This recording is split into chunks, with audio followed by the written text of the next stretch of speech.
Welcome to Textural Anthologies, the podcast series that explores the personal and professional side of creative individuals. My name is Massimo Casagrande, and in this first series, I will be focusing on the slash culture. Today's creative boundaries are blurred more than ever, and with this series, we will explore how the creative industry and creative people are influenced and inspired by other disciplines. Over the next few episodes, I will be having informal conversations with friends, colleagues and fellow slashers to discover more about their stories, their journey, what makes them tick, and above all, their creative outlets. Enjoy the episode. Today's guest is someone I met recently, and I have to admit, his energy and passion are so contagious, you just can't stop, or rather, you don't want him to stop talking. From his early days as a dancer in Cats to performing an erotic Cirque du Soleil cabaret in Las Vegas with costumes designed by Thierry Mugler, to becoming Celine Dion's stylist and creative consultant, as well as now pursuing his career as an illustrator. Today's guest is truly a man for all seasons. For today's episode, I didn't plan any questions as I wanted the conversation to flow spontaneously, and we get a very personal insight into the world of our guest as he tells us how he ended up where he is today, and above all, how it's never too late to follow your dreams. I'm really happy to welcome today's guest, Pepe Muñoz. Hello, Pepe. How are you? I'm good, Massimo. How are you? Thank you for having me. Good. Thank you for joining us today. So, Pepe, my podcast is about creative people who wear many caps, do many things. You know, they don't confine their creativity to one discipline. And I think you're a perfect example of this. Dancer, stylist, and now illustrator. So, you know, I'm looking forward to hearing more about your story. And also, I think with you, what I love about you, and I've mentioned this to you, is your spontaneity. So I actually have prepared no questions for you. The only question I am going to ask you is what I ask everybody. When you were a kid, what did you want to be when you grew up? I wanted to be a veterinarian. A veterinarian? Because I love animals. Yes, I love animals so much. Even today, like I would cross the street just to pet a dog. That's something that I love animals so much. Sometimes I find myself for hours watching animal videos, just like scrolling through animal videos. I love animals. So, and I remember my mom was really proud. She was like, oh, he's going to be a veterinarian. Well, little did we know that was not going to be the plan. But yeah, I've always loved them. But you did end up being in Cats or in the theater. Exactly. So the best of two worlds. I ended up being a dancer, playing an animal. So there you go. Happy. So how did you go from wanting to become a veterinarian to go into dancing? It's funny I'm going to make a long story super short. I come from the south of Spain, Massimo, and growing up, dancing was not an option because, you know, dancing was for girls. I am so happy in 2020 that things are changing and that kids now can grow up not having those barriers and not having those, that's not even a question. Like, what do you mean girls and boys? Like, you know, what do you mean pink and blue? Yeah. So dancing was not an option. And I remember I was always the outcast, but not in a bad way. Like I wasn't depressed outcast. I was just like, I loved going to my room and like reading and being by myself. And I loved being by myself. Well, my school was really out there. And there was a subject, it was called musical theater. Like they were teaching us musical theater. And that's when I first had the opportunity to actually move and dance, and I was like, oh no, this is what I want to do for the rest of my life. But of course it was hard. So then my first ballet class, I was 17, because that's when my parents were like, okay, now you can do what you want, you're grown up. Okay, so you started quite late. I mean, 17 for a dancer. Very late, but I was so eager. Okay. Massimo, I felt like I was late, and this is something that is recurring in my life. I always feel like I'm late to the party. So I have to, if normally you would spend 5-6 hours doing something a day, I always felt like I had to do 8-10 because I had to catch up with everybody else. So I was like, oh, no. If I want to be a dancer, I need to do this and this and this and then this. And so I had to work harder than other people. It's funny because I come from a country, but it's like Italy, Massimo, where music and dance and movement and being loud and family is just, it comes hand to hand. You know, that and olive oil, everything goes together. Like you just do everything together. Dancing, food, olive oil. All together. That's the Mediterranean for you. So you started dancing at 17? Yep. And then you entered, I know then you did Cats, the musical. But what else did you do? Yeah, that was my first job. Wow, that's good. So my first job was Cats in Madrid. They were looking for the Spanish cast to do the British Wow. musical Cats. So I got the job. I was 19. I always say I didn't go to performing arts school or performing arts college, but Cats was my college because that was the hardest show I've ever done. My goodness, so hard to dance. And then after that, a friend of mine was doing Cats in Germany. And Massimo, I was 20. I felt like I wasn't done with Cats yet. So I was like, sure, let's move to Germany. You have to speak German. I'll learn. So I moved to Germany. I auditioned in German. I remember I was in Madrid. I hired this German teacher. I was like, no, I don't care about the language. You have to teach me how to pronounce these words. These are the songs. So then I did it for the... You had to sing in German? Yes, Massimo, in German. So I was like, no, but I want to keep doing the show. So German it is. Let's go. And that's actually not the first time, but I made really good friends with a girl from Italy that had studied at La Scala in Milan. Okay. She was a ballerina. So that's when my love for Italy also started, because then I ended up living in Milan for a little bit. I always say that if I go back to Europe, Milan is always on my mind, because I feel like we're like cousins, Spanish and Italians. We are cousins. We are. And I did Cats in Germany. And then after 2.5 years, I remember talking to a friend of mine, and I was saying, you know what? I've been in the business now for almost 3 years, and I haven't been a human yet, because I've been a cat. Like, I don't know how to be a person on stage. And they were auditioning for Dirty Dancing, the musical, in Hamburg. So I moved to Hamburg to do Dirty Dancing. And there I met my friend Leanne from Australia, and she had a trapeze in that theater. Because she had been doing the show before, Dirty Dancing, and she was a trapeze artist. And I was like, oh my God, I love that. Can I train with you for fun? So then I started training with her. And then I saw online they were doing Cirque du Soleil auditions in Las Vegas. So Massimo, I cannot tell you, I spent 1,800 euros, most of my savings, on a flight from Hamburg to Las Vegas. And I auditioned for Cirque du Soleil. And guess what? You got it. I got the job. How amazing is that? So I got the job. And that's when, even though I had always loved fashion, I would always look at fashion magazines and stuff, the show I did for Cirque was called Humanity, and it was designed by Thierry Mugler. So suddenly I get to join this show where I'm wearing couture. My character is called the Showboy. So I'm wearing this headpiece with Swarovskis and feathers and G-strings. And it was just insane. Yeah, I'll send you some. And then Thierry works with an illustrator called Stefano Canulli from Rome. And all his drawings, all these beautiful illustrations were on the walls of the theater. So whether you like it or not, you're going to see this beautiful, elongated, beautiful long legs, long necks. So I guess that was my first contact with fashion illustration, seeing Stefano in Chicago in the West End. And this is in London. And that's something that a friend of mine looked at my drawings, and then we went to see Chicago together. And she said, she's actually, she works for Schiaparelli. Her name is Delphine Bellini. She's the CEO. And we went to see Chicago on Broadway. And then we came out and she was like, but Pepe, now I understand a lot. She was like, your drawings, you love music hall, you love cabaret. I'm like, yes, that's what I love. That's why I love drawing showgirls. That's, I guess, every designer and every illustrator and every creative has a universe in their heads. And I think my universe is that. I love fishnets. I love red lips, big eyelashes, and I love feathers. I guess you're the modern day Toulouse-Lautrec, no? He used to paint the Moulin Rouge. Maybe. Yeah, I mean, saving the differences. He was a genius, but yeah, that's when I'm in my happy place. I'm sitting on my desk and I'm like, let me draw. When I don't know what to do, I'm like, I'm going to draw a showgirl. Why not? But I saw the other day on your Instagram, you do these like long elongated legs, which are so nice.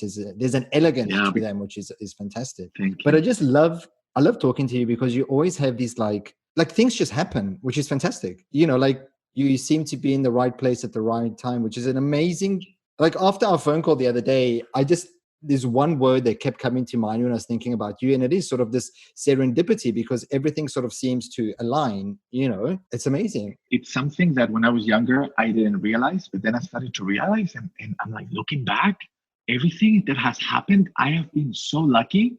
Massimo, so lucky. Yes, of course, I've been in the right place at the right time, but then I also had to work my ass off. Of course. Because I came from a dance school, And then suddenly I was doing cats 8 times a week. So I didn't know how to, so, you have to step up your game. Like, oh shit, I have to step, and then I get hired for circus. Like, oh shit, this is another league. I have to step up my game. So yes, serendipity, but also you have two choices in life. You can get a big break or a big chance and waste it and not live up to the expectations. But in the back of my head, I'm always like, oh no, come on, Pepe, you can do this, and just learn. I had to learn, and I've always been lucky as well that I've been surrounded by great people.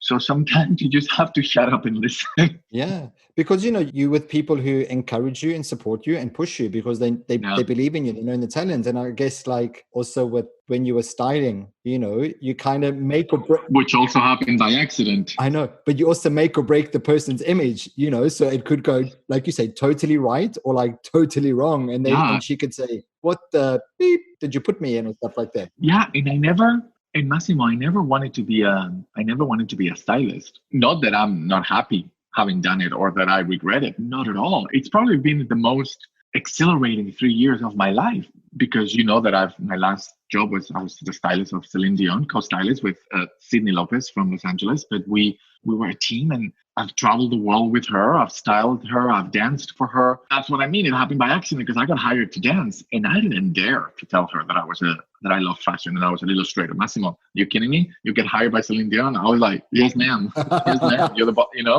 I was dancing, and then as you start living with someone on tour, you become like this little family. And then she was like, "Oh, you're drawing." I was like, "Yeah, I love fashion." She was like, "Me too." Like, we know you love fashion, Celine. So then she, out of nowhere one day, she was like, "I'm going to go to this show and this show." And the first fashion show I ever went to was Giambattista Valle Couture. Oh, amazing. Because that was my birthday present. She wanted to give me that as my birthday present. So my birthday was June 26th and the show was July 5th or 6th. And we were in Paris. Oh. And she was like, "Do you want to come with me? That's my birthday present to you." Who gets that as a birthday present, Massimo? Oh, God, it's amazing. I was like, what? What do I wear? Yeah, jeans and a t-shirt. That's all I had. Pressure. Yeah. So, and then, little by little, we started to share this big passion. And one day she said it. She was like, would you want to be my stylist? And I was like, and I said, yes. But Massimo, I didn't know how to do this job. There's people that study this. There's people that do this for years and they have like a build-up, and they learn the logistics of it. I didn't know the logistics. I knew I had the love for the fashion and I had a vision. Like I say, I had a universe in my head that she liked. So she trusted me. And then I learned how to make FedEx labels and how to make shipments, which I didn't know before. And we took it from there. And like I said, I had to learn so much and I made so many mistakes. But then what is amazing is also having this experience where yourself coming from dance, coming from theater, understanding maybe being with her off stage, you kind of saw two sides of her. So you understood also maybe what the persona was meant to wear on stage. So identifying that type of look, but then also what is she going to wear off stage when she crosses the street to go to Starbucks? And that's something that you are completely right. I was super lucky because I got to know her as a person pretty well. So then sometimes in fittings, I would know if she liked something or if she didn't feel it. And I would be like, change it. There's no time. Yeah. There's no point on wasting this precious time that we have with you. And then now I think, okay, in the future, do I want to style somebody else? I'll probably say yes. If somebody offers me a job, when things resume, or if Celine wants me to go back with her after this coronavirus thing is over, sure, of course, I love her. But do I want to style somebody that I don't really know that much personally? Because I'm not with Celine. What I know right now is like, I know what she's going to like because I know her as a friend. If another celebrity or somebody else wants me to style them, I'll be like, okay, I need a few conversations first, to get to know the person, because personality is very, very important, and chemistry. Absolutely. So did you still dance with her, or did you just become a stylist full time, or were you sort of doing both?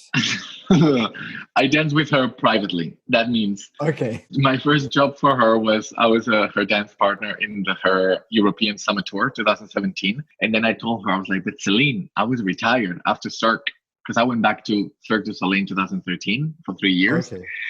And after Cirque, I didn't want to dance anymore. But of course, when somebody calls you and say, hey, you want to dance for Celine Dion? You say yes, Massimo. Of course. You don't say no. So I said yes. So I said, Celine, I would love to move on in my life and not dance professionally anymore. And she was like, okay, but can we dance just for fun? Because she loves it. It's like her new passion and her beloved? I'm like, absolutely, I'll dance with you. So sometimes what we do is after the shows, mainly in Vegas, we would stay up until very late at night, just dancing and trying new things. Nice. Oh God, that must have been amazing. That like residence she was doing in Vegas. It was great. It was great. I can imagine. And then from that, now you're concentrating more full time on your illustrations. Yeah. So what happened, Maximo? Like you said, that I'm a creative person. I think I am, but it's because of survival. Like you have to survive. I never consider myself creative. Like when you said describe yourself in a word, I never think, oh, I'm gonna say creative. I think I am creative, but because I have to be creative, I have to pay the bills, Massimo. So when I stopped dancing and I started drawing a year before I quit dancing, and that's when I realized, oh, maybe I can do a crossover. Maybe I can go from dancing to illustration, which is let's go from a very unstable profession to an even more unstable one. Yeah, sure, let's do it. Let's go for it. So when I was in Spain, I was like, how do I make a living out of drawing, out of painting? I didn't know. But like you say, things happen and things dropped in front of me, and I went, let's do it. So when I started working for her, I kept drawing, but working with her is very time consuming because we're touring the world. Like she's touring the world and we're addressing her. So yes, sometimes on a day off I would sketch, but I never had time to fully commit to drawing anymore since I started working with her. Lucky and unluckily, March 15th, the world went to shit and I found myself locked in a house with my boyfriend. And I was like, you know what? Let's try to make the best out of this. So you said you studied drawing a year before you retired. So where did you study drawing? In Spain? Did you go to? No. I started drawing. Oh, you started. I never, sorry. Yeah. No, I never studied arts or fine arts or anything. It just came out of like, my grandfather was an illustrator. And I guess it was just in me somewhere and it hadn't woken up yet.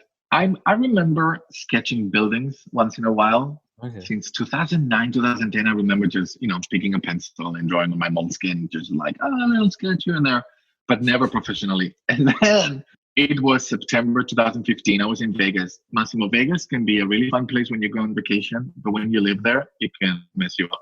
Yeah, I mean, I can't imagine what it is living there 24/7 for like 3 years. People can have different experiences. Mine wasn't the best. Massimo, I went to a dark place. I went to a dark place in my life where even though you work with a lot of people, I became very solitary because you don't walk everywhere. You live in your car. You do everything in your car.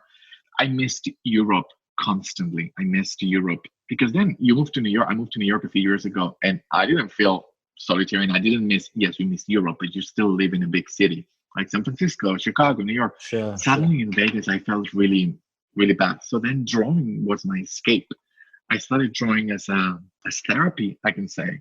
And that's when I remember we had 1 week vacation from work. And instead of going to the beach like everybody does, I decided to stay in Vegas. And I was drawing all day for a week. And that's when I made the decision. I said, I can do this for a living. I can. Nice. I want to. And it's nice. It's amazing. I love your drawings. I think they're absolutely amazing. And like the one you showed me earlier, I do believe it's very much in the style of Gruel, which I've always admired as a kid. Well, I'm a big fan. I did graphic design a long time ago before going into fashion and doing all those hand drawings. And Gruel was always someone that I used to love looking at because it was absolutely, absolutely amazing. What I love about him is also the simplicity. Yes. Which I think is very important too. Sometimes I look at if I'm drawing and I spend too much time with the details, and I'm like, but at the end of the day, my personal view, at the end of the day, it's more about what your eye feels, like the negative space, leaving things for imagination. I think Gruel does that really well because sometimes it's just one line. You can see that it was just one trace. Exactly. It's just an outline, but yet you can sort of compose the whole image by just looking at that line. I'm really happy that in the past couple of years, but obviously with the pandemic even more, there's been this return to illustration. This old art is coming back. And I remember the January issue of Vogue Italia, where they did everything, everything was illustrated and it was so nice. I saw. And I just thought it's amazing because we've become so involved and like taken over by technology where everything has to be like perfect and finished. And whereas with drawing, It's so nice. And you've got all these different styles. And, you've also met with Patrick from Feeder, Yeah. It's amazing the talent that's out there, the techniques that are out there. And I just think it's so nice. This old school, this return to old school, I think is so fantastic. I wanted to, now that you mentioned Patrick from FIDA, who's just terrific, I actually was speaking to him about this because for so many years, fashion has been photography, yes. Which, don't get me wrong, I love it. I'm obsessed with fashion photography. I buy all the magazines, but there's something about illustration that, for me, something that you've done with your hands, something that you've touched, something that somebody has picked up a pencil or a pen or ink or gouache or whatever it is. And also and photography can be completely different too, depending on the photographer. Of course, I'm not saying that. But to see how illustration can have such a big range of possibilities and options is just fascinating. It fascinates me. Well, I was speaking to Barbara Hulaniki of Biba, and she was telling me, she lives in Miami, so she's like my bestie. We meet like once a week and have gossip session. But she was amazing because she was telling me that when she was like a student or just graduated from Brighton University, she was working for this magazine and they would send her to Paris and she would go to like that big houses like Dior, Balmain, and just draw the outfit. So, it should be in the showroom. The models would come out and she had to do the illustrations. And it's like, oh my God, that's so amazing because it's not during the catwalk, it's just in the showroom, but you get to see how the stuff is made. And then, she said, obviously I was like 18 and I just thought she goes, I thought it was boring. I just sort of, but I mean, of course. And she probably took it as a job, but now looking back, she's probably like, wow, I was so lucky. Exactly. And now she still does it. I've been to her studio on Collins Avenue quite a few times and it's amazing. She still draws, she still does this stuff, but it's amazing. When you come to Miami, I want to take you there because I think you'd love to see how she draws and what she does. It's amazing. I would love that. It's so great. I think you can learn a lot about somebody's desk. You can learn a lot about somebody by looking at their desk and their workstation. But yours is nice and organized. Well, like I told you the other day when I showed you, I have to have at least one part of me that is organized. I can just see this much of you, like all the mess is this side, isn't it? It's all around you. Because my head is a big mess sometimes, so at least I have to have my markers organized by colors so I can have some order. No. So Pepe, like last question, what new projects are you doing? Are you working on any illustrations or anything at the moment? Well, right now, I don't have any big projects coming up. The world tour of Celine, it's supposed to restart at some point next year. Okay. We hope that by next year, there'll be a solution to this pandemic that we are all living through. And fingers crossed. Fingers crossed. I got contacted. This is something as well that it's another adventure. Like you say, things happen. I got contacted by a TV show in Quebec, in Canada, called Star Academy, which is a American Idol kind of thing, but they have a big school to teach new talents. And so they offered me to be a guest teacher for 2-3 weeks. So I'll be going to Canada next February. Oh, that's awesome. Yeah, so that's, another adventure. I love that stuff. Me too, because then you don't realize, I never thought I could teach anybody anything. Because I'm like, what am I going to teach? Are you crazy? I'm still learning. But then you go, just by talking to somebody about even your life experiences, not pretending to teach them anything, just by talking about what you've gone through in your life, sharing can teach somebody so much, and they can take what they need. So I was like, you know what? Okay, let's do it. Why not? So that's something that I'm excited about. And then for the time being, just being here at my desk, just drawing. That's the big plan. Yeah, cool. Sketching my life away. All right, Pepe, thank you so much. I really enjoyed chatting with you and hopefully see you soon here in Miami. I hope so too. Let's go. Ciao, Massimo. Grazie. Ciao. Thanks for listening to today's episode. I look forward to inviting you next week to our next episode. So stay tuned, stay safe, and speak soon. Bye.